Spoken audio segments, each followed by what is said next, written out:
LOLC வாழ்வின் சக்தி திட்டத்தின் கீழ் முன்னெடுக்கப்படும் நீங்களும் நாமும் நம் நாடும் மனிதநேய செயற்திட்டம் 3 கட்டங்களை கொண்டுள்ளது. முதற்கட்டத்தின் கீழ் டெத்வா புயலால் வீடுகள் முற்றாக சேதமடைந்த மக்களுக்கு 10 நாட்களாக உலருணவு உள்ளிட்ட அத்தியாவசிய பொருட்கள் பகிர்ந்தளிக்கப்பட்டன. டெத்வா புயலால் பாதிக்கப்பட்ட நாடளாவிய ரீதியில் உள்ள 200 பாடசாலைகளை புனரமைக்கும் நடவடிக்கைகள் 2ஆம் கட்டத்தின் கீழ் முன்னெடுக்கப்படுகின்றன. 3 மாகாணங்களின் 6 மாவட்டங்களை மையமாக கொண்டு இந்த புனரமைப்பு பணிகள் முன்னெடுக்கப்படுகின்றன.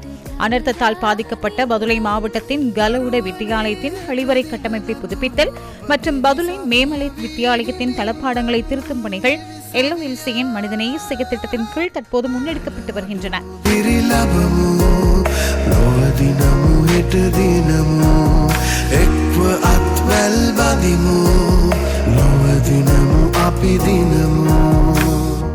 அத்துடன் பதுளை கெபோ வித்தியாலயத்தின் விளையாட்டு மைதான வாயில் மற்றும் கழிவறை கட்டமைப்புகளை புதுப்பிக்கும் பணிகளும் முன்னெடுக்கப்பட்டுள்ளன.